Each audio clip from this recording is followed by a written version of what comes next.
Oi pessoal, tudo bem? Né, dependendo do horário que você estiver assistindo esse vídeo, bom dia, boa tarde ou boa noite, né? A gente vai dar continuidade aqui ao nosso assunto de farmacotécnica ou tecnologia farmacêutica, dependendo aí de qual faculdade você faz essa matéria, né? Ela tem esses dois nomes. E a gente vai entrar na nossa última parte, que fala aí de cálculos farmacotécnicos. A gente vai falar um pouquinho de matemática, da matemática que é necessária para a fabricação de medicamento. Então, como a gente já vinha no assunto de formulações estéreis, né, a gente já estava falando aí de formulações estéreis, a gente vai falar um pouquinho sobre isotonia hoje. Então, a gente vai entender um pouquinho o que, que é isotonia, por que, que a gente precisa dela, qual é a necessidade do corpo com relação às soluções isotônicas, né? Então, a gente vai entender um pouquinho desse mundo da isotonia. Deixa eu compartilhar aqui com vocês os slides, daí a gente vai ter uma ideia de como isso afeta aqui, a fabricação das medicações.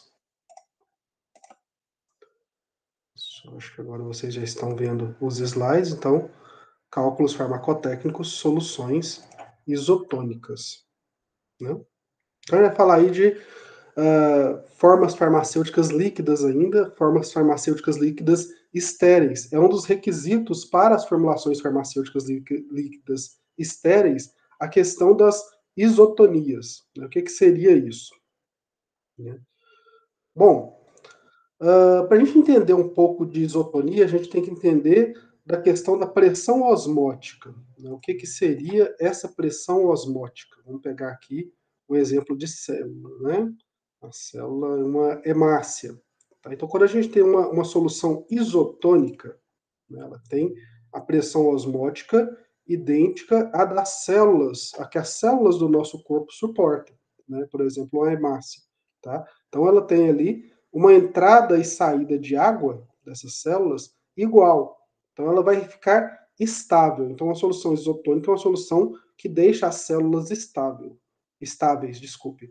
Se nós colocamos as nossas hemácias em uma solução hipotônica, né, uma grande quantidade aí de água ao seu redor, vai entrar mais água e ela não vai conseguir retirar água dessa célula, dessa hemácia. O que vai acontecer? Ela vai acabar estourando pela quantidade enorme de água que vai entrar nessa hemácia.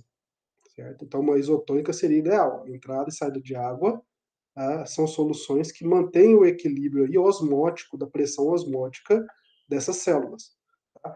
E uma solução, então, hipotônica, uma quantidade exagerada de água entra na célula até ela se romper. Certo? E uma solução hipertônica, uma quantidade pequena de água, ou seja, uma quantidade muito grande de uma solução, por exemplo, salina, uma quantidade de sal muito alta, ela vai retirar a água dessa hemácia. Vai acontecer o quê? O murchamento dessa hemácia. Então, nessas duas soluções aqui, tanto hipotônica quanto hipertônica, tá? A hemácia não vai ter o seu funcionamento normal, nem a sua estrutura normal, se não estiver em contato com soluções isotônicas. Tá certo que se a gente toma uma solução hipotônica ou hipertônica via oral, o nosso corpo, antes de jogar isso para a corrente sanguínea, vai fazer as regulações osmóticas, né, até para que ela seja absorvida com melhor, com melhor, uma melhor estabilidade para o nosso corpo, isso vai ser distribuído e vai chegar nas células do nosso sangue de forma isotônica. Mas a gente está falando aqui de preparações estéreis, soluções injetáveis ou soluções nasais. A mucosa do nosso nariz ela é muito sensível também à questão da isotonia. Tá? Se você coloca uma quantidade de uma solução, por exemplo, uma quantidade alta de sal no seu nariz, vai arder, aquilo ali vai fazer mal para as células do seu nariz. Então, a gente tem algumas formulações da farmácia que necessitam da isotonia, e os cálculos de isotonia não são assim tão simples, né? A gente precisa pensar um pouquinho mais, porque a gente está falando de pressão osmótica, e essa pressão osmótica ela tem que ser semelhante aos dos nossos fluidos corporais, tá? Então isso é importante porque as soluções que apresentam uma pressão diferente aos dos fluidos fisiológicos, elas promovem esse movimento de água tanto para dentro ou para fora da célula. Isso vai acarretar alguns danos aos tecidos ou vai gerar algum desconforto ao paciente, como eu falei das soluções nasais. Então é importante manter a tonicidade em algumas soluções. Tá? Então a gente vai abordar aqui a definição, as características das soluções isotônicas, os principais usos dessas soluções na produção de medicamentos e os diferentes métodos empregados nos cálculos de isotonicidade, tá? Para manipulação aí dessas soluções isotônicas, tá bom? Bom, vamos lá então. Começar aqui com deixa eu voltar aqui para o slide, uma solução ou para uma situação problema. Vamos fazer a leitura da nossa situação problema de hoje, tá? Começar falando de anestésico local, tá? Um anestésico local atua, tá? Através de bloqueio de condução de impulsos sensoriais, né? A gente vai falar aí, lembrar um pouquinho de como os anestésicos locais atuam, bloqueiam aí os impulsos sensoriais. E quando a gente utiliza em concentração elevada, eles promovem o bloqueio dos impulsos motores da periferia ao sistema nervoso central. Então, anestésico bloqueia impulso sensorial, tá? Então, eles apresentam características estruturais semelhantes, como a ligação por meio de uma amida ou éster de um grupamento lipofílico a uma cadeia de carbono. Esse se liga a um grupamento hidrofílico.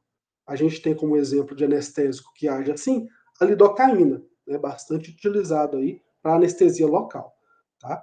Além dela ser apirogênica, ela não pode provocar nenhum tipo de reação febril ao paciente e estéril, essas preparações anestésicas, quando são injetáveis, devem ser isotônicas. Lidocaína, por exemplo, é injetada nos dentes, né, na nossa gengiva, para extração de dente, para o odontólogo mexer nos dentes, por exemplo. Então precisa ser injetável, estéril, apirogênica e isotônica.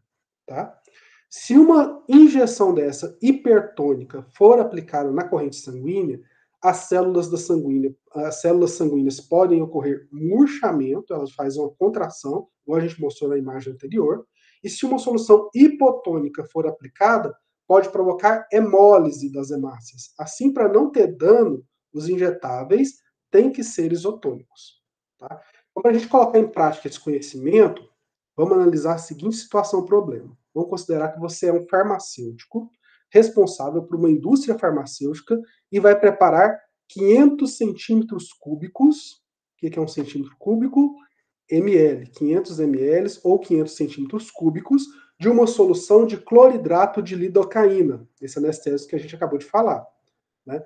Essa solução tem que estar a 0,5%, né, peso-volume. Então, é uma solução de cloridrato de lidocaína, 0,5%, para obter uma solução isotônica. Então, qual é a quantidade necessária em gramas de cloridrato de lidocaína e cloreto de potássio para essa preparação? Lembrando, a gente está falando de isotonia, aqui a gente não faz cálculos tão simples assim. Para manter a isotonia, a gente precisa pensar em outras coisas. São dados para vocês. Abaixamento do ponto de congelamento, aí a gente já começa a falar de coisas diferentes, né? O que seria ponto de congelamento? Por exemplo, o ponto de congelamento do cloridrato de lidocaína é 0,13 graus Celsius. A gente vai usar esse fator aí no cálculo. No final da aula a gente vai resolver essa situação. E abaixamento do ponto de congelamento do cloreto de sódio, do sal, é de 0,57 graus Celsius. Então a gente tem essas duas grandes diferenças. Lidocaína ela tem um abaixamento do ponto de congelamento de 0,13 e o do cloreto de sódio é 0,57. Tá?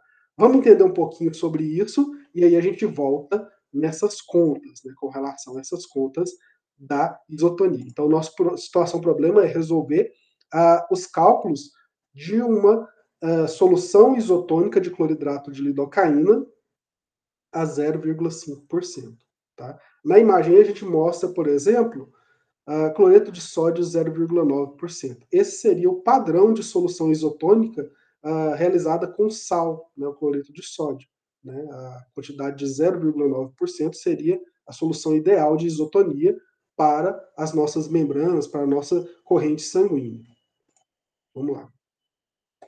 Soluções isotônicas, hipotônicas e isotônicas. Opa, aqui está errado. É isotônicas, hipotônicas e hipertônicas. Desculpa, deixa eu só arrumar isso daqui rapidinho. Isso aqui seria hiper.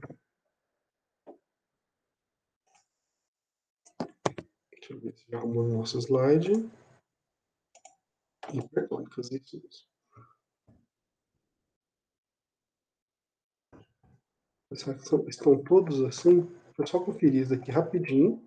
Já eu volto para hipertônicas.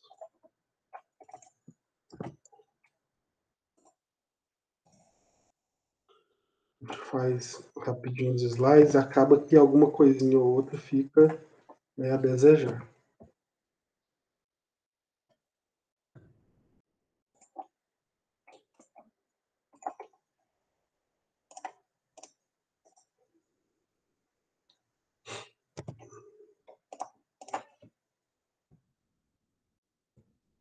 Então, vamos lá. Soluções isotônicas, então. Quais são as isotônicas? São soluções que apresentam a mesma tonicidade dos fluidos corporais. A gente está falando de isotonia com relação aos fluidos corporais. Nós podemos ter vários tipos de isotonia, soluções isotônicas com preparações, por exemplo, de fluido para carro. Né? A gente tem um fluido que vai correr dentro de um carro. E a gente faz isotonia com aquele fluido para aquele tipo de motor. Um exemplo, por exemplo, de isotonia para um fluido de mecânica ou física ou de alguma coisa industrial. Como a gente está na área da saúde, a gente está falando de isotonia para o corpo humano, a gente fala de isotonia com relação aos fluidos do nosso corpo. Tá? Então, a mesma solução de cloreto de sódio, 0,9%. Geralmente, a isotonia, né, amplamente estudada, a isotonia se refere a uma solução de cloreto de sódio 0,9%. Esse seria o ponto de partida para a isotonia de todas as outras soluções. Se a gente tem uma isotonia com relação ao cloreto de sódio 0,9%, nós podemos pegar ele de base para calcular todas as outras soluções. Esse tipo de solução isotônica não promove dano celular.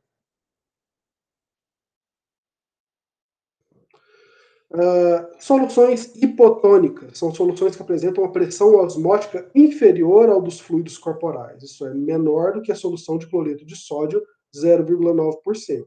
Esse tipo de solução promove um inchaço, eventualmente uma lise. Né? A gente fala hemólise porque geralmente é uma lise das hemácias, o rompimento das células, quando você coloca aí uma solução hipotônica.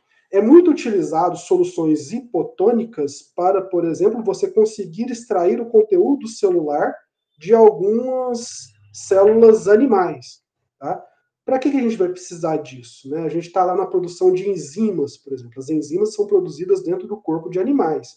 Estão dentro dessas células, dessas hemácias, né, dos animais. Então a gente precisa romper essas células, a gente coloca essa carne, esse sangue animal dentro de uma solução hipotônica para realizar o rompimento mais fácil dessas células. Então, soluções hipotônicas, elas rompem as células pelo excesso de água que entra, né, a pressão osmótica inferior dos fluidos corporais.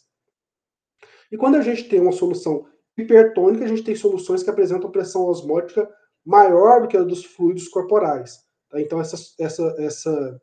essa pressão é superior à solução de cloreto de sódio, 0,9%, e vai promover a perda de água das células. Né? Então, a hipertonia ela vai sugar a água que tem de dentro da célula e a célula vai murchar e perder a função. Tá? Bom, vamos assimilar. Quando a gente fala a palavra isotônico, se refere à mesma tonicidade e é eventualmente utilizado como sinônimo de isosmótico. Tá? Mas a gente não pode intercambiar esses termos, isotônico e isosmótico. Tá? Só é empregado de forma plenamente correta quando em relação ao fluido corporal específico, uma vez que isosmótico é uma terminologia físico-química que relaciona pressão osmótica de duas soluções que podem ou não ser fluidos corporais.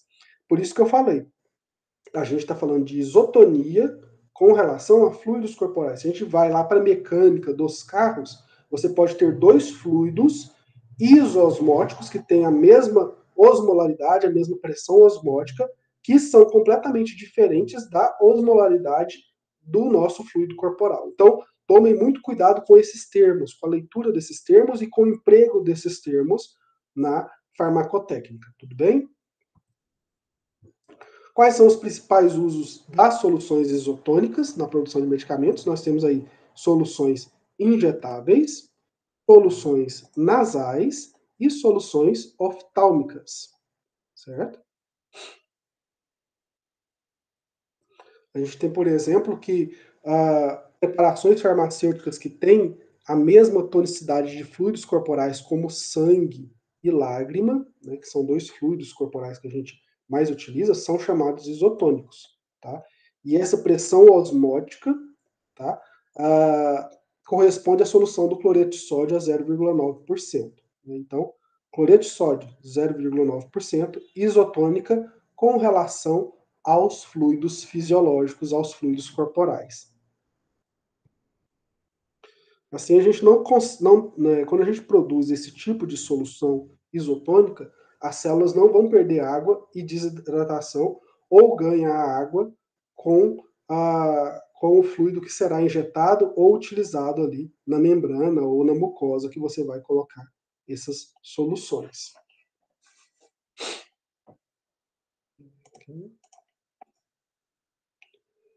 Bom, aqui a gente tem exemplos de equivalentes em cloreto de sódio, né? E já que a gente está falando de cloreto de sódio, vamos explicar um pouquinho do que seria o equivalente ao cloreto de sódio, tá? Bom, a gente tem aí injetáveis, solução oftálmica e nasal. Devem ser isotônicas para não causar danos para as células. Então, eles devem apresentar a tonicidade semelhante às soluções de cloreto de sódio 0,9%. Tá? Para a solução oftálmica, a isotonicidade em relação ao cloreto de sódio ou o equivalente osmótico pode variar, sem causar dano ou desconforto ao olho. E aí você pode variar de 0,6% até 2%. Tá? Você tem uma margem maior de segurança com relação às soluções oftálmicas. Tá? A questão dos injetáveis, a gente tem que seguir sempre a 0,9%. Tá? Além do cloreto de sódio, a gente pode utilizar outras substâncias para o preparo de soluções isotônicas. Por exemplo, o ácido bórico em uma concentração a 1,9%. A gente fala de ácido bórico 1,9%, ele tem a mesma tonicidade comparável ao cloreto de sódio 0,9%. A gente tem aí na nossa tabela, tá? Ácido bórico, então, a comparação de equivalência ao cloreto de sódio, a gente tem aí, se ele está a 1,9 e o cloreto de sódio a 0,9, para a gente ter essa isotonicidade, a gente tem um fator de 0,5 com relação ao ácido bórico. Esse fator de equivalente ao cloreto de sódio. Então é importante a gente lembrar que todos os solutos presentes na solução, isso se você tiver uma mistura de princípios ativos e excipientes, como fármaco e excipientes, então colaboram com essa pressão osmótica na preparação. Então a gente tem que pensar na formulação como um todo. A gente tem vários equivalentes gramas para substâncias isoladas dentro da água, mas a gente tem que pensar que esse equivalente grama tem que ser estável depois de toda a formulação pronta, comparável ao cloreto de sódio. Tá? Então, o valor de equivalente em cloreto de sódio encontrado na tabela aí representa o valor da massa em gramas de cloreto de sódio, que equivale a 1 grama de substância, certo? Então, a gente tem aí esse equivalente grama com relação ao cloreto de sódio, certo? Então, a gente tem aí cálculos. Se a gente fosse utilizar 1 grama de cloreto de sódio em água, nós utilizaríamos de ácido bórico 0,5 gramas de ácido bórico para manter a isotonicidade na mesma quantidade de água. 0,16 de cloreto de desalcônio, 0,27 de cloridrato de nafazolina, 0,24 de cloridrato de pilocarpina e 0,13 gramas de sulfato de atropina, na mesma quantidade de água que utilizaríamos para 1 grama de cloreto de sódio, certo? Então isso seria o equivalente em cloreto de sódio das substâncias químicas. Cada substância química tem um equivalente diferente para gerar isotonicidade e não alterar a pressão osmótica dos fluidos corporais. Então, a primeira dica é, para cada tipo de produto fabricado, para cada tipo de nova formulação injetável, ou oftálmica, ou nasal, você tem que ir na bibliografia e pesquisar primeiro o equivalente em cloreto de sódio, para você saber qual seria a diferença desse equivalente para a isotonia do cloreto de sódio, certo? Bom, a gente tem aí diferentes tipos de cálculos de isotonicidade, né? Então a gente vai mostrar aqui na nossa aula de hoje 4 tipos de cálculos de acordo com o livro do Thompson, né? Então a gente tem isso muito claramente no livro do Thompson, tem na biblioteca da faculdade, podem buscar se vocês tiverem alguma dúvida. Esse texto do Thompson, ele é bem claro com relação a esses 4 métodos de cálculo de isotonicidade. Então a gente tem aí diferentes métodos para calcular a quantidade requerida do agente de tonicidade. O primeiro deles seria o método do abaixamento do ponto de congelamento, lembrando que a gente já falou sobre isso na situação problema, tá? A gente está querendo calcular a quantidade de lidocaína, cloridrato de lidocaína, para fazer ele injetável através desse fator, né, desse abaixamento do ponto de congelamento. A gente vai entender isso melhor. A gente tem também depois o método USP, o método do equivalente em cloreto de sódio, que a gente estava falando um pouquinho antes aí, com relação ao cloreto de sódio, e o método L-ISO. A gente vai entender cada um desses métodos, né, bem rapidamente, caso vocês queiram se aprofundar ou tiverem alguma dúvida, a gente tira essas dúvidas nas próximas aulas presenciais que nós tivermos, tá bom? Ou escrevam aí no comentário do YouTube, tá? Que eu recebo o e-mail, leio e posso responder ali no comentário do YouTube também alguma coisa ou alguma dúvida que vocês tiverem com relação a isso. Tá? Então, para a gente garantir a isotonicidade, né, de uso oftálmico nasal, é comum o uso de agentes de tonicidade, como cloreto de sódio 0,9% no preparo. Além da solução de cloreto de sódio, como a gente viu, pode-se utilizar o ácido bórico 1,9%, que a gente viu também, como agente de tonicidade, e é um elemento que apresenta ainda a função de agente tamponante, que impede que o pH varie muito nessa solução. Tá? Então a gente tem aí esses diferentes métodos de cálculos. Vamos ver aqui qual que a gente vai começar a falar, né? Tá na ordem aí, tá? Método do abaixamento do ponto de congelamento. Então a gente tem aí alguns exemplos de pontos de congelamento de soluções a 1% da substância, tá? Então a gente tem aqui, né, a variação, né, o ponto de congelamento da substância a 1%.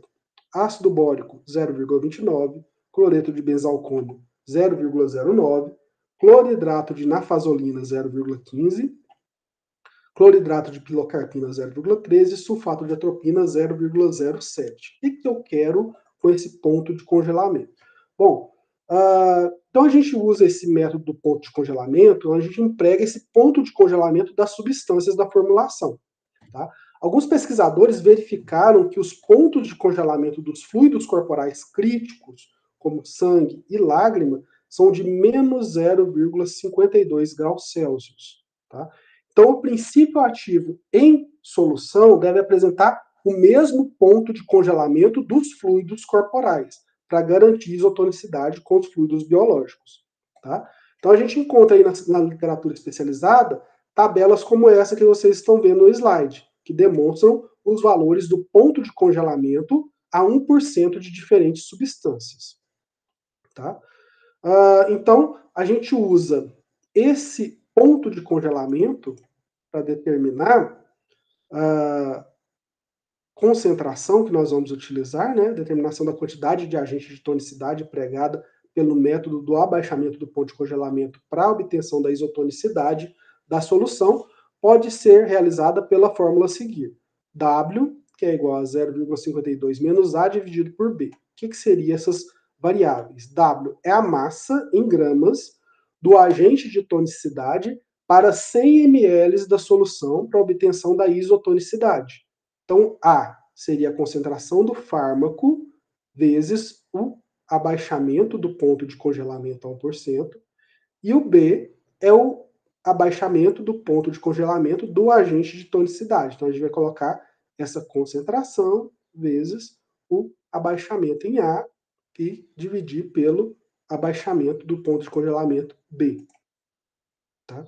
Vamos exemplificar aqui para ficar mais fácil da gente entender. Determinar a quantidade em gramas de ácido bórico a ser utilizada para manipular a seguinte prescrição. A gente tem como dados o abaixamento do ponto de congelamento do sulfato de atropina, que é igual a 0,07, e o abaixamento do ponto de congelamento do ácido bórico, que é 0,29. Nós temos a prescrição sulfato de atropina 2% em ácido bórico, que é SP, água para injetáveis, que é SP, 15 ml. Use conforme indicado. Como que a gente faz essa prescrição aqui, tanto em farmácia de manipulação quanto na indústria? Vamos fazer o cálculo. Tá?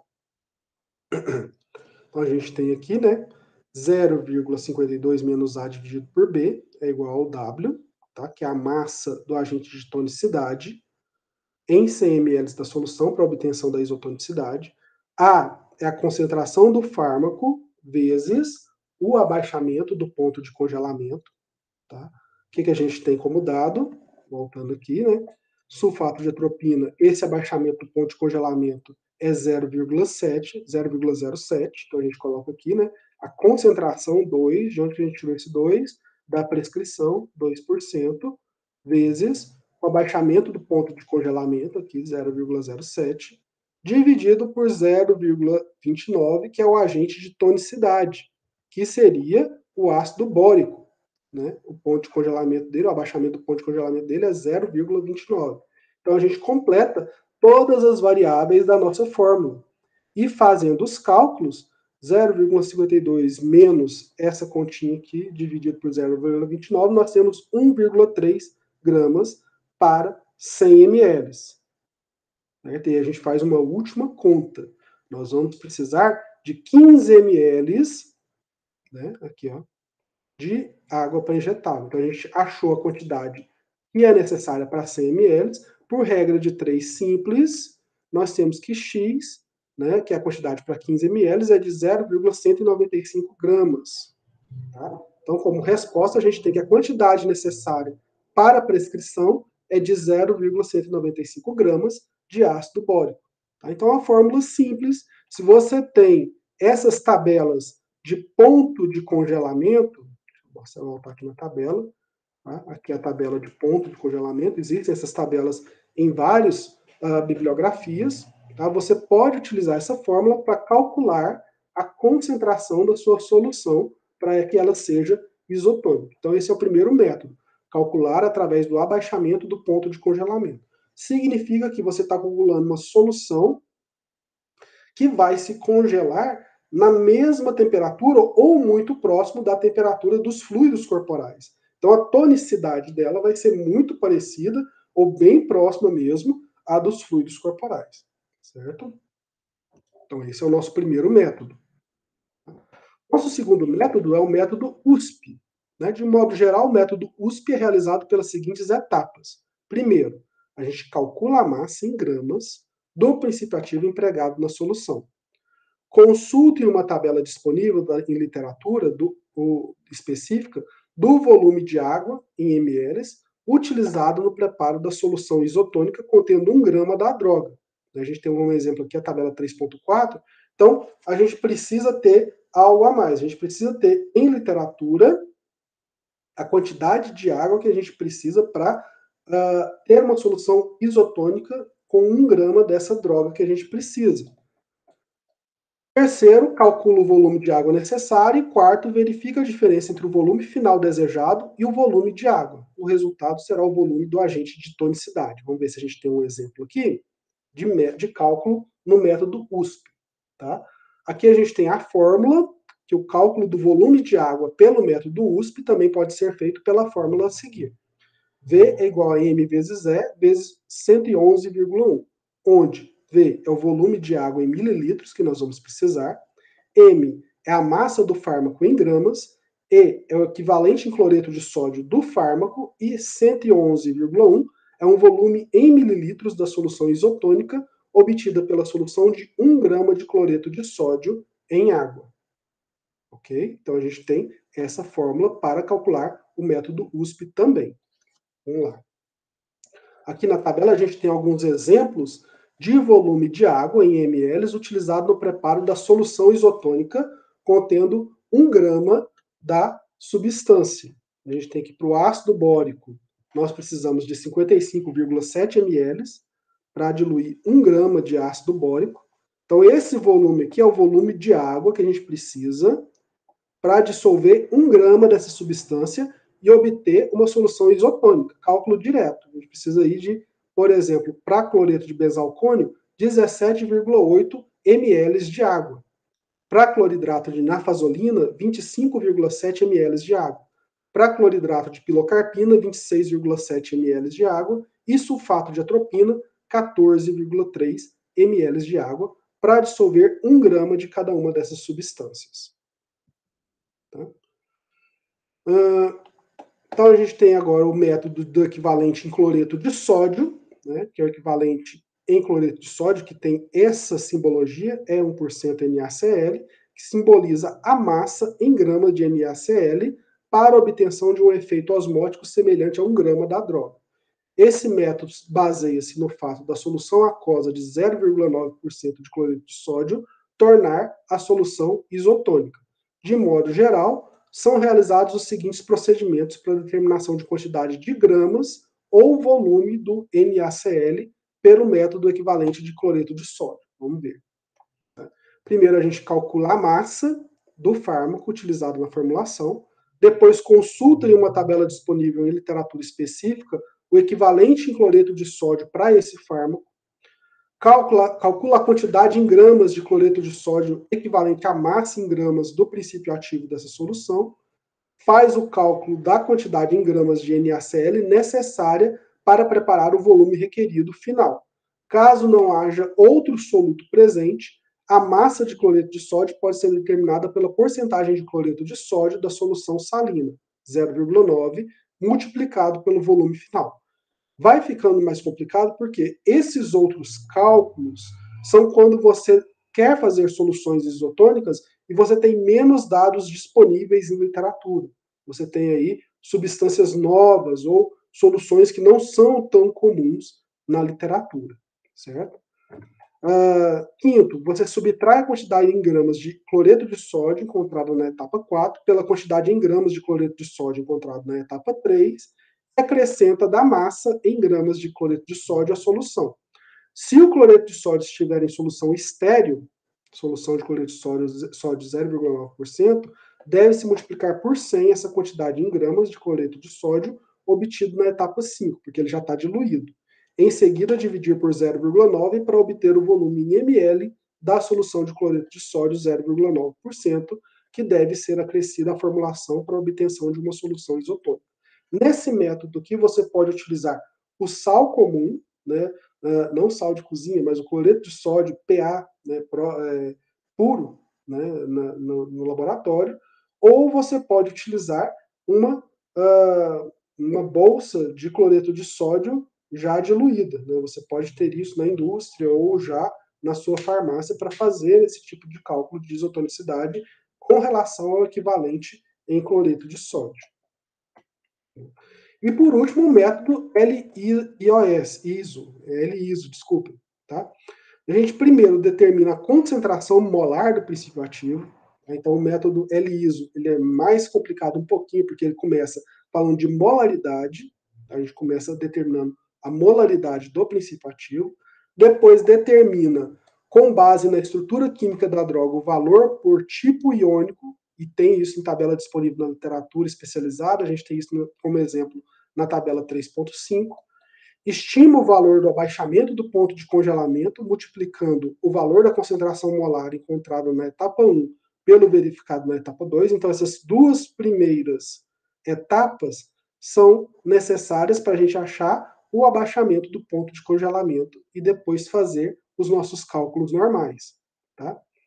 Subtraímos o abaixamento do ponto de congelamento de 0,52 graus, o valor encontrado na etapa anterior, verifica em tabela específica, como a tabela 3.3, o abaixamento do ponto de congelamento do agente de tonicidade.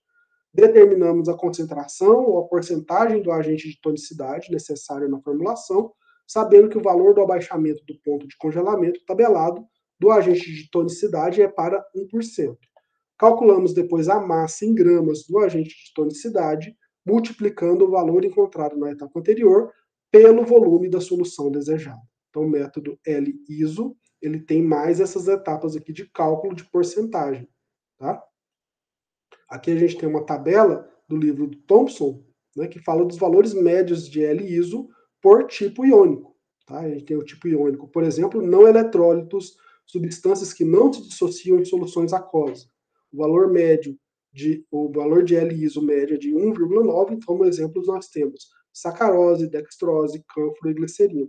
E aí a gente tem vários outros tipos de eletrólitos, como fracos, bivalente, eletrólitos monovalentes com monovalentes, eletrólitos monovalentes com bivalentes, bivalentes com monovalentes, monovalentes e trivalentes, trivalentes e monovalentes e tetraboratos. E a gente tem aqui as substâncias e o valor de L-ISO médio, para a gente calcular a isotonicidade desses tipos de substâncias nas soluções. Então, várias são as soluções, ou vários são os princípios ativos e tipos de princípios ativos e excipientes, são necessários o cálculo para fazer a solução isotônica. Então, para cada tipo, você vai ter um tipo diferente de cálculo de isotonia.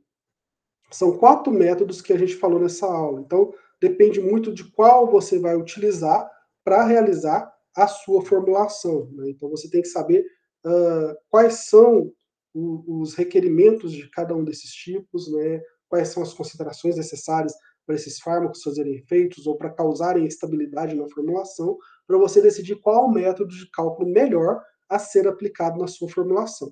Tá? Isso vai do seu dia a dia na sua farmácia de manipulação ou na sua indústria, das necessidades, né? E aí você vai ter que correr atrás desses valores para calcular isotonicidade. Tá? Então, você vai ter isso de cabeça sempre? Não vai. São muitos cálculos, são vários tipos de cálculos e vários métodos e tabelas. Só que você se deparou na sua vida profissional com a necessidade de realizar um cálculo de solução isotônica, tá? Quando você fala assim de Paulo, vamos preparar aqui na nossa indústria ou na nossa farmácia de manipulação solução oftálmica, nasal ou injetável. Né? Se você tem que fazer algum desses 3 tipos de medicamento, lembre-se sempre que você precisa chegar à isotonicidade. Então procure na bibliografia os cálculos necessários para você realizar os cálculos de isotonicidade para aquela substância que você precisa fazer no medicamento. Tá? Então, mantenha calma, busque os cálculos e busque isso em bibliografias específicas. Estou indicando aqui para vocês o livro do Thompson com relação a isso, tá bom? Eles têm várias respostas muito boas para esses cálculos. Muitos exercícios também. É bom que vocês façam exercícios com relação à isotonia. Tá? Vamos refletir então. O método L-ISO é a alternativa quando a gente não tem os valores de abaixamento do ponto de congelamento. E também não temos os valores de equivalente em cloreto de sódio. Então, quando a gente chega a utilizar o método L-ISO, que foi esse último que eu expliquei, é quando a gente não tem nem o abaixamento do ponto de congelamento e nem o equivalente de cloreto de sódio disponíveis. Mas, por esse método, a massa do agente de tonicidade não é necessariamente o mesmo valor ao determinado por outros métodos. O valor encontrado é uma estimativa. Então a gente pensa, será que este é o melhor método para aplicar quando temos disponíveis os valores de ponto de abaixamento do ponto de congelamento e equivalente em cloreto de sódio? Né? Com certeza não. Então esse método L-ISO, que é o último que eu expliquei, você só utiliza ele quando você não tem esses dados, né, que já estão calculados e já estão consolidados na literatura. Então você utiliza ele quando você quer fazer uma medicação totalmente diferente daquilo que já se produz normalmente no mercado ou que se já tem dados confiáveis de abaixamento de ponto de congelamento ou de equivalente em cloreto de sódio. Tá? Então, o último método ele só seria utilizado em última causa mesmo, quando você tiver. E você vai ter um valor estimado ou aproximado do que seria a isotonicidade daquela solução. Bom, para manipulação de soluções isotônicas, né? Essas soluções isotônicas também devem ser estéreis. Então, normalmente, os veículos empregados são tamponados e contêm conservantes para a manutenção de esterilidade e da estabilidade do produto. As soluções isotônicas, quando preparadas em farmácia de manipulação, devem seguir a RDC 67 de 2007. Então, você tem que ter a área limpa e todos os requisitos para produzir injetáveis também na sua farmácia de manipulação.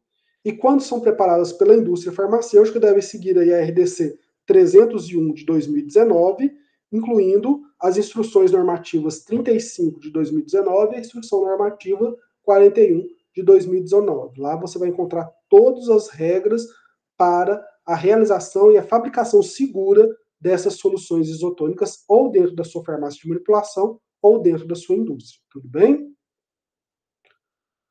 Vamos voltar para a nossa situação problema, para a resolução da nossa situação problema, né?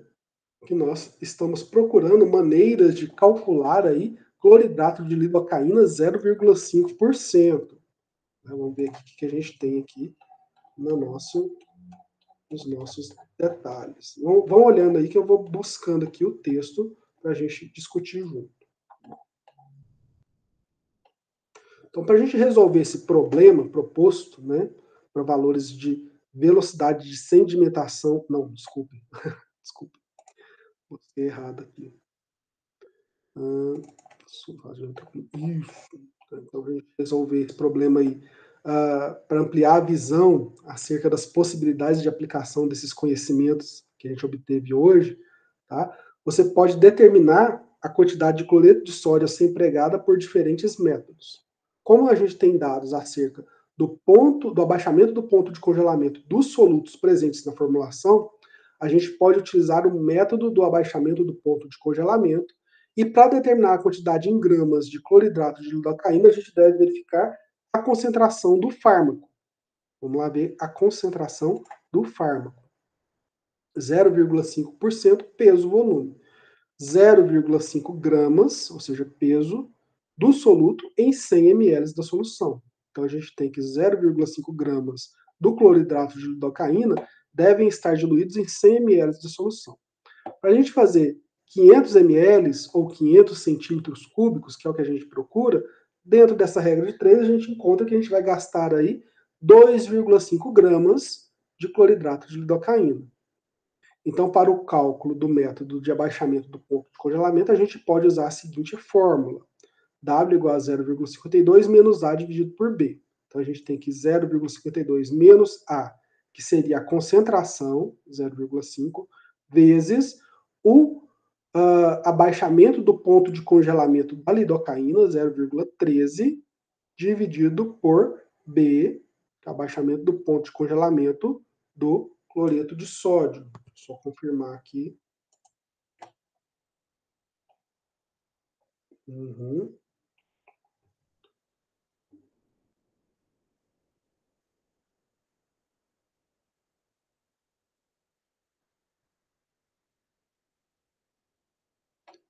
Só confirmar aqui a quantidade de cloreto de sódio realmente que nós vamos utilizar.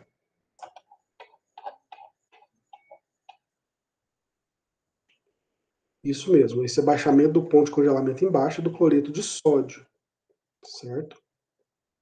Então a gente tem que, no final, né, por esse cálculo dessa fórmula, né, concentração do fármaco vezes abaixamento do ponto de congelamento do fármaco dividido pelo abaixamento do ponto de congelamento do cloreto de sódio, que é a solução que nós vamos utilizar. A gente tem que utilizar para a isotonicidade o cloreto de sódio.